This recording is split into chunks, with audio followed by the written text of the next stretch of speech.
Hello, I'm Elliot Berger, Senior Scientist, Auditory Research for Aero Technologies, and I have been working with foam earplugs since they were invented in the 1970s.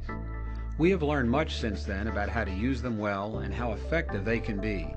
This brief 5-minute video was created to share that information in order to optimize your wearing experience. In the next few minutes, I'd like to explain to you some of the features of using a foam earplug to get the best comfort and the best protection. Although foam earplugs are relatively easy to use for fine performance, if you pay attention to these details, they'll work a lot better for you.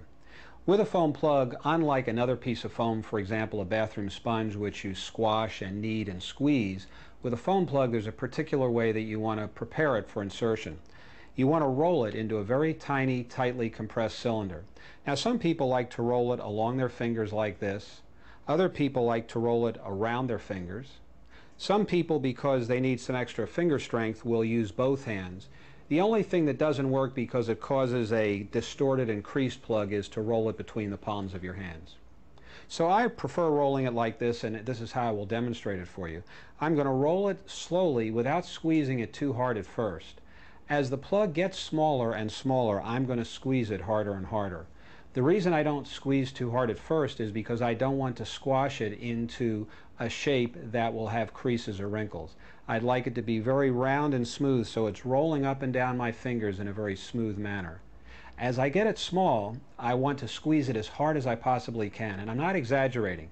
I seriously mean that this is your morning finger exercises. You want to squeeze this plug as hard as you possibly can so that you have a tiny crease-free cylinder that you can then put into your ear. The other part of inserting this plug or any other earplug is that you're going to want to reach over your head with the hand opposite the ear that's being fitted and grasp your ear firmly and pull it outwards and upwards.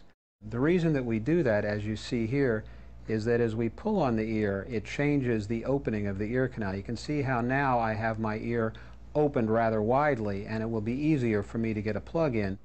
For different people, the direction may vary somewhat, but in all cases you will be grabbing the ear between the thumb and forefingers and pulling it away from the side of your head. So you roll the plug down while you have the plug well compressed, you keep rolling it, you bring it up to your ear, and now while you're holding the pinna, you insert the plug in the ear canal. There's no reason to hold the plug because once you've put it in your ear properly, it will expand in place to give you a custom, comfortable fit. One of the likeliest causes of a bad insertion of a foam earplug is that it has been inadequately rolled down or it has been allowed to expand too much before it was brought up for insertion to the ear. What this looks like is that someone will come up to the ear with a plug inadequately compressed and then try and force it into the ear canal. It won't slide into the canal any more than it will slide out of the canal, and you can see how it looks like it's expanding out of my ear. Actually, it's simply regaining its original uncompressed shape. One gauge that's helpful to judge the fit of a foam earplug is where the back of the plug sits relative to this little bump in front of the ear, which is called the tragus.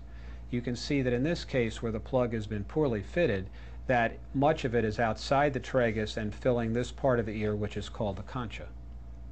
When a plug has been properly inserted, you can see that from this angle you can barely see that there's any foam in my ear. I'm going to turn my head for you now slowly, and you can see how the plug has been well fitted into the ear canal.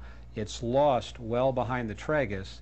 This part of the ear called the concha has no foam in it. The foam is in the ear canal itself. You can also use your finger for this test by feeling the back of the plug relative to the tragus. Another way to assess the fit of foam earplugs is to allow them to expand in your ear for about a minute or so, and then to remove them and examine the plug, or read the plug if you will, because at this point the plug will be providing a custom impression of your ear.